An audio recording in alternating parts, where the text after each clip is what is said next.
Geda gedi geda oh.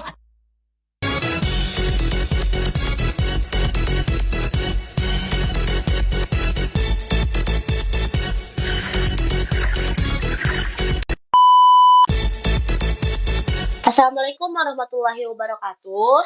Halo semua, perkenalkan nama saya Hani Mutiara Syanauli Simanjuntak dari kelas 12 MIA MA Arahmania Cipayung, Depok. Di sini saya akan menjelaskan pelajaran fisika dengan materi induksi elektromagnetik. Pertama-tama, apa sih induksi elektromagnetik itu? Ada apa saja di dalamnya ya? Tolong simak penjelasan saya berikut ini. Pertama-tama, saya akan menjelaskan apa itu induksi elektromagnetik. Induksi elektromagnetik itu adalah gejala timbulnya gaya gerak listrik di dalam kumparan atau penghantar akibat perubahan flux magnetik. Perubahan flux magnetik itu disebabkan oleh pergerakan kumparan atau penghantar di dalam medan magnet. Teman-teman, induktansi elektromagnetik ini memiliki 3 kelompok besar. Yang pertama, gerak listrik induksi atau GGL induksi. Yang kedua, induktansi diri. Dan yang ketiga, aplikasi induksi elektromagnetik. Yang pertama, saya akan menjelaskan apa itu gaya gerak listrik induksi atau GGL induksi.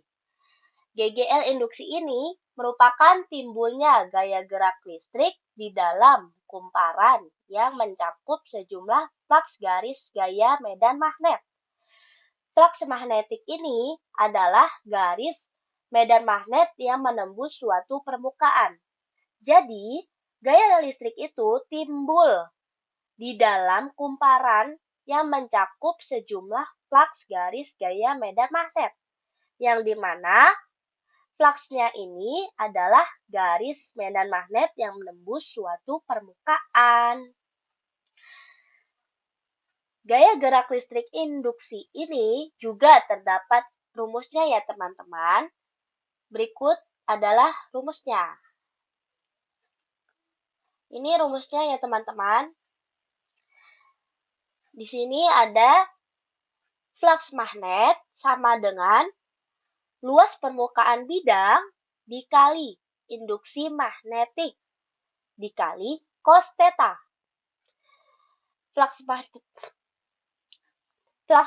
Flux magnetnya ini adalah pi, dibaca pi sama. Kalau luas permukaan bidang itu disimbolin A dengan satuan meter persegi.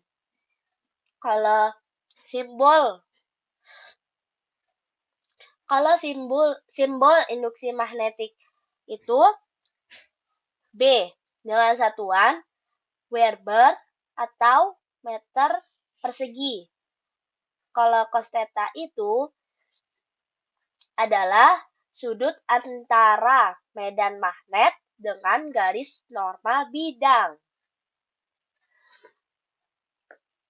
Rumus ini itu untuk menentukan besarnya flux magnet ya teman-teman. Flux magnet dari gaya gerak listrik induksi ini. Selanjutnya gaya gerak listrik induksi dalam bentuk vektor persamaan, dalam bentuk perkalian titik atau dot produk. Di sini ada flux magnet sama dengan luas permukaan bidang dikali kuat medan magnet. Ini disebut pi, ini kalau dia persamaan vektor itu dikasih tanda panah ya teman-teman. Karena vektor itu biasanya disimbolkan dengan tanda panah ya. Jadi karena itulah di sini dikasih tanda panah. Di sini kuat medan magnetnya satuannya itu Tesla atau T. Kalau luas permukaan bidang itu meter persegi. Teman-teman, perbedaan rumus awal, yaitu yang ini, dengan rumus ini adalah kalau di dalam bentuk persamaan vektor itu, cos θ-nya tidak ditulis lagi. Kenapa demikian? Karena sudah tercakup dalam operasi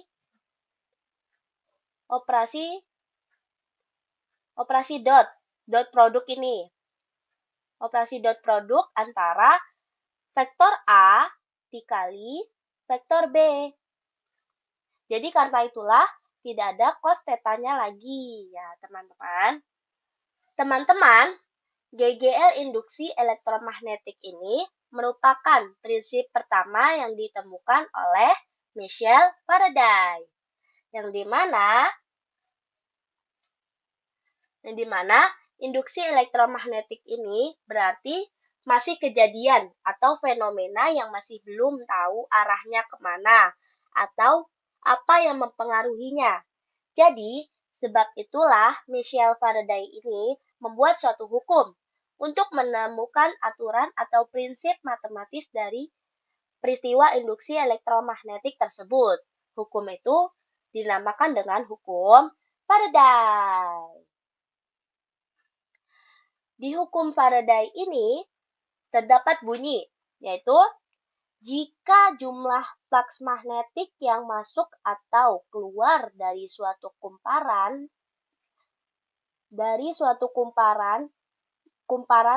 berubah, maka pada ujung-ujung kumparan akan timbul induksi.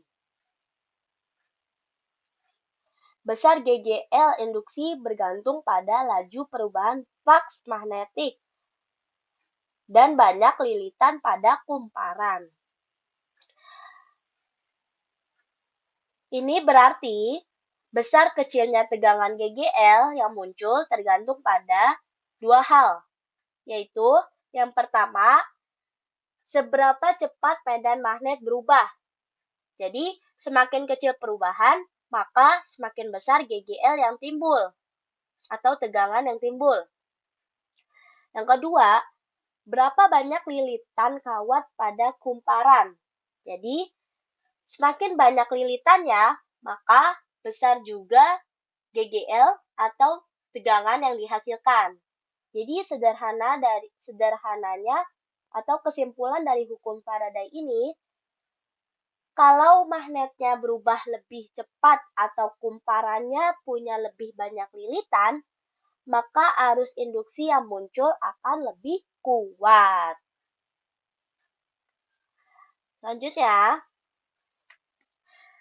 karena hukum Faraday ini termasuk aturan atau prinsip matematis dari peristiwa induksi elektromagnetik ini, terdapat rumus untuk menjelaskan dan menghitungnya.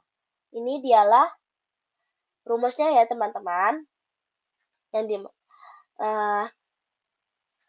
Gaya gerak listrik induksi sama dengan negatif N dikali flux magnetik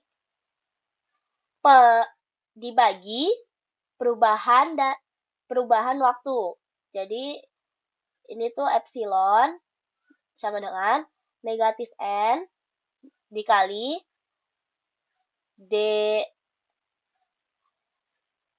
dP dibagi D waktu. Epsilon itu satuannya V sebagai gaya gerak listrik induksi. Terus N-nya ini jumlah lilitan.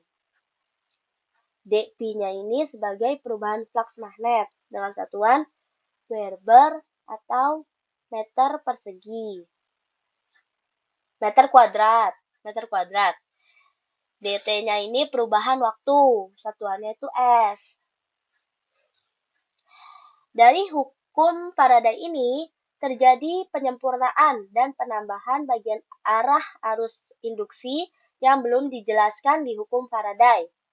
Contohnya, tanda N ini, contohnya pada tanda N ini.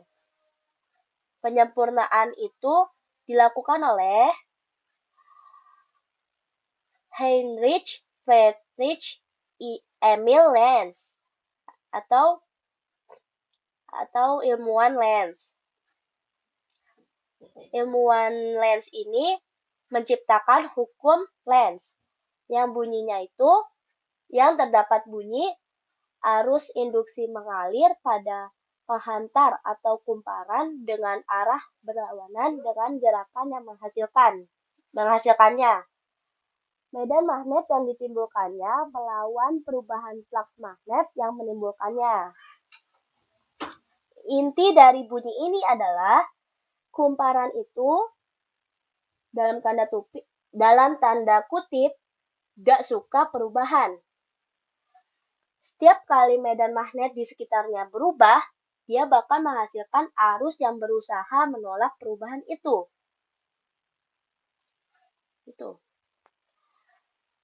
Di dalam hukum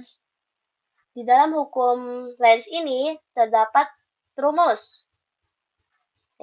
Rumusnya itu sama aja kayak hukum Faraday. Karena si ilmuwan Lenz ini kan hanya menyempurnakan dan menambahkan kekurangan di dalam hukum Faraday. Jadi, di penambahan dan penyempurnaan yang dilakukan oleh ilmuwan Lenz ini adalah dijelaskan tanda negatif N ini. Tanda negatif ini berarti arah GGL induksi menentang perubahan flux magnet. Jadi intinya guys, perbedaan antara hukum Faraday dengan hukum Lenz adalah kalau di hukum Faraday itu menjelaskan besarnya GGL induksi yang timbul, tetapi tidak ada penjelasan arah arusnya mengalir. Tapi di hukum Lenz di sini dilengkapi dengan menjelaskan arah arusnya. Selanjutnya, induktansi. Induktansi ini terbagi menjadi 4 macam, yaitu yang pertama, induktansi diri, yang kedua, induktansi selenoida dan toroida, yang ketiga, energi yang disimpan dalam induktor, dan yang keempat, induktansi silang. Yang pertama, saya akan menjelaskan induktansi diri. Induktansi diri itu adalah rasio antara flux magnet yang dihasilkan oleh induktor dengan arus listrik yang mengalir pada sebuah induktor. Jadi, rasio antara flux magnet itu dihasilkan oleh induktor yang melalui arus listrik yang mengalir pada sebuah induktor. Rumusnya ini ya teman-teman.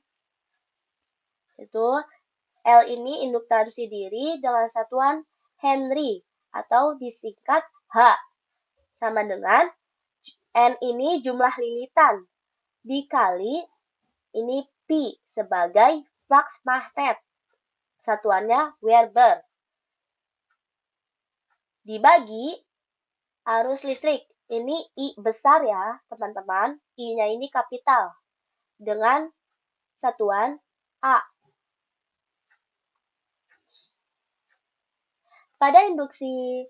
Pada induktansi diri ini, nilai induktansi yang tinggi pada induktor mengartikan bahwa semakin banyak flux magnet yang dihasilkan per arus listrik yang diberikan. Selanjutnya, hubungan induktansi diri dengan GGL induksi atau tegangan induksi. Induktansi diri itu simbolnya L, menentukan seberapa besar GGL induksi. Tegangan induksi dengan simbol epsilon yang muncul saat arus di kumparan berubah. Ini dia rumusnya, teman-teman. Di sini GGL induksi sama dengan induktansi diri dikali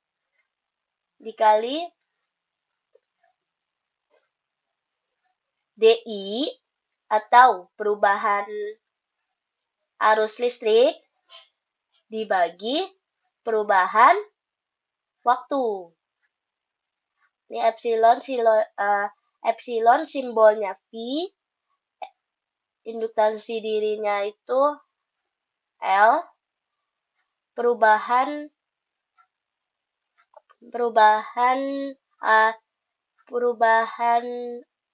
arus listriknya itu A, terus perubahan terhadap waktunya itu simbolnya S.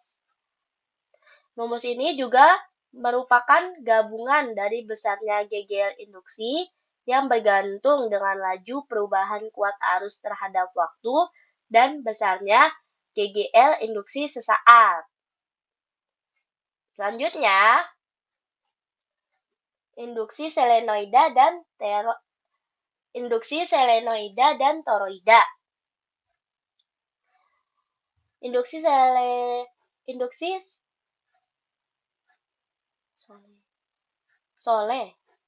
Salah ya, maaf ya teman-teman, ini salah. Harusnya solenoida. Ini typo. Induksi solenoida itu berbentuk kumparan silinder rapat. Jadi silindernya ini rapat. Sedangkan yang toroida itu berbentuk cincin atau donat dengan kawat melilit di permukaannya. Di sini saya hanya akan membahas yang solenoidanya saja. Induksi solenoidanya ini terbagi menjadi dua, yaitu yang berinti ruang hampa dan yang berinti material. Kalau yang berinti ruang hampanya ini semakin banyak lilitan dan besar luas penampang, maka ini semakin banyak lilitan dan besarnya luas penampang, maka selenoidanya itu semakin besar induktansi dirinya. Sebaliknya, kalau semakin panjang selenoidanya, maka semakin kecil induktansi diri Kalau semakin panjang solenoidanya, maka semakin kecil induktansi solenoidanya. Ini rumus untuk solenoida berinti ruang hampa. Selanjutnya, solenoida yang berinti material. Solenoida ini memiliki bahan inti seperti besi lunak, baja, atau bahan feromagnetik lainnya. Bahan inti yang memperkuat medan magnet yang dihasilkan kumparannya. Rumusnya seperti ini ya teman-teman. Kalau berinti material itu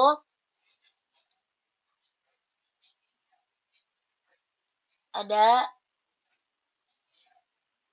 ininya ya teman-teman. Ini tuh sebagai simbol material. Selanjutnya, energi yang tersimpan dalam induktor. Energinya dapat ditentukan dengan menghitung energi pada induktor yang dialiri arus listrik I. Jadi teman-teman, ketika arus listrik mulai mengalir, maka medan magnet terbentuk pelan-pelan. Untuk membentuk medan itu, diperlukan energi listrik dari sumber arus. Energi listrik tersebut tidak hilang, tapi tersimpan di medan magnet induktor. Inilah rumusnya ya teman-teman. Energi sama dengan setengah dikali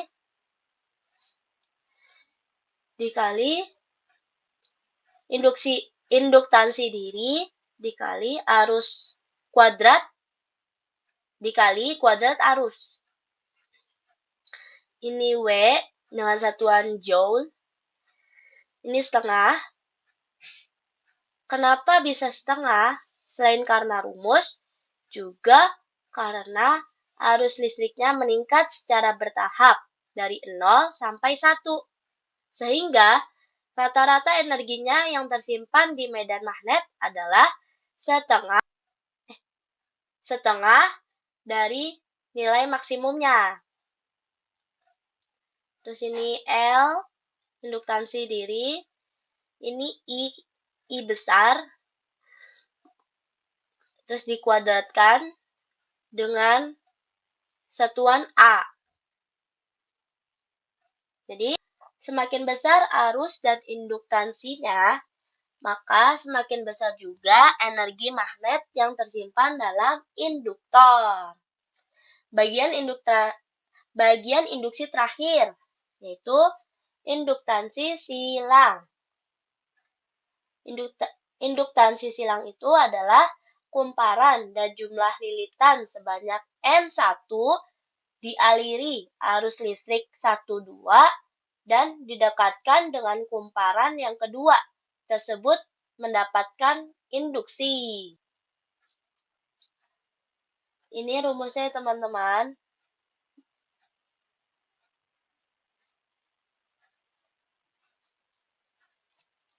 Selanjutnya, aplikasi induksi elektromagnetik. Salah satu contohnya itu transformator. Bukan transformer ya, teman-teman.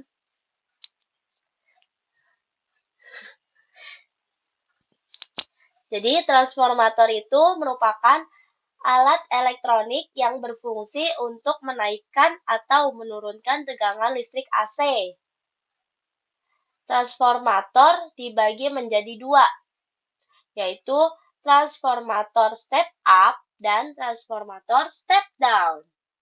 Tegangan listrik AC ini adalah tegangan listrik yang arah dan besarnya berubah secara periodik terhadap waktu dan membentuk gelombang sinusoidal. Transformator step up. Transformator step up ini adalah transformator yang berfungsi untuk menaikkan tegangan listrik. Memiliki jumlah lilitan sekunder yang lebih banyak daripada lilitan primernya, sehingga tegangan listrik sekunder atau simbolnya Vs akan lebih besar daripada tegangan listrik primernya atau Vp. Salah satu contoh dari transformator step up ini adalah microwave atau lampu neon. Selanjutnya, transformator step down. Ini fungsinya untuk menurunkan tegangan listrik. Cirinya itu jumlah lilitan sekundernya lebih sedikit daripada jumlah lilitan primernya. Sehingga tegangan sekunder akan lebih kecil daripada tegangan primer. Lebih kecil daripada tegangan listrik primer.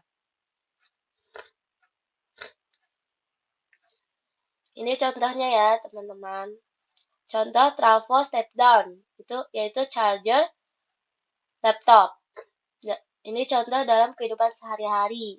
Transformator step down dengan step up adalah, kalau step up itu kan untuk menaikkan tegangan listrik.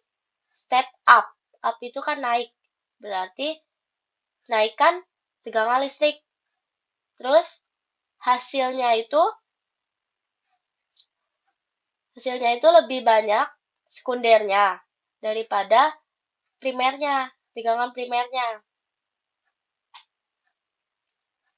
Itu jumlah lilitannya juga lebih banyak daripada lilitan primernya. Kalau step down itu kan artinya turun. Berarti itu untuk menurunkan tegangan listrik.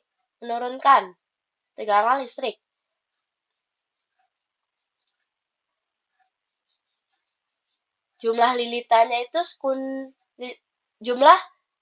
sekundernya lebih sedikit daripada lilitan primer. Hasilnya nanti berarti tegangan sekundernya akan lebih kecil daripada tegangan listrik primernya. Nah, sebelum materi ini selesai, teman-teman bisa baca terlebih dahulu kesimpulannya ya.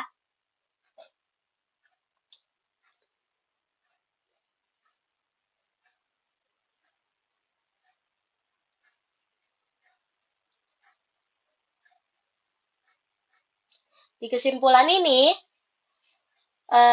induksi elektromagnetik itu ciptaan oleh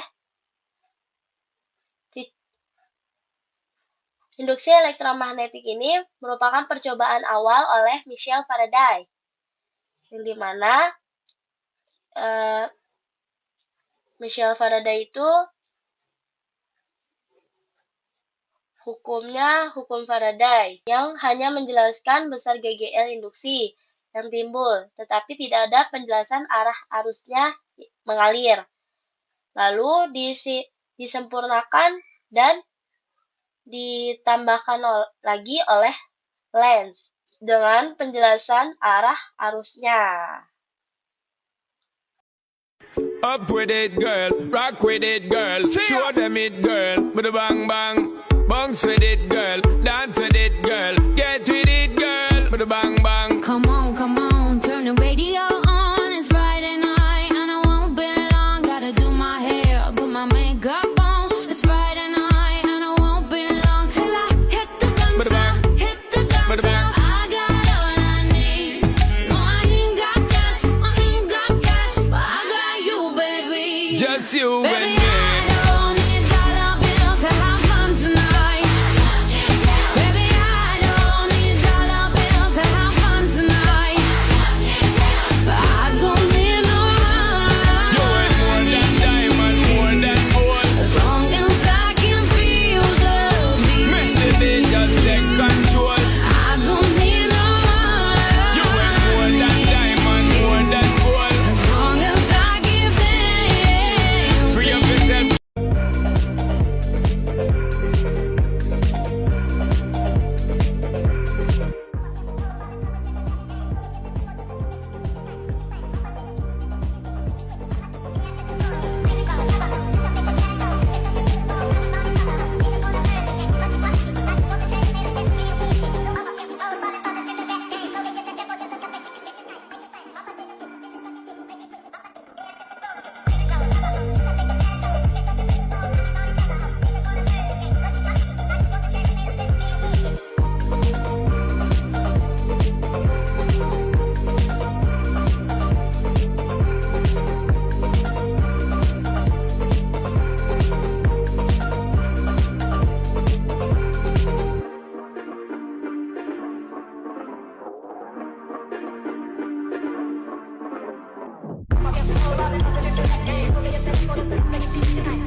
Saya akhiri video penjelasan ini.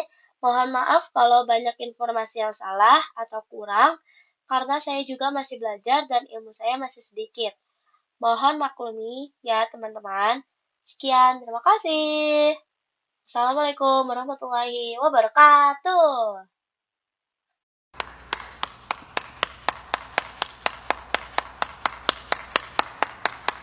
Ngày vô nhà thương, những ngày vô nhà thương, những ngày vô nhà anh biết thương. Giây phút em gặp anh là em biết em chỉ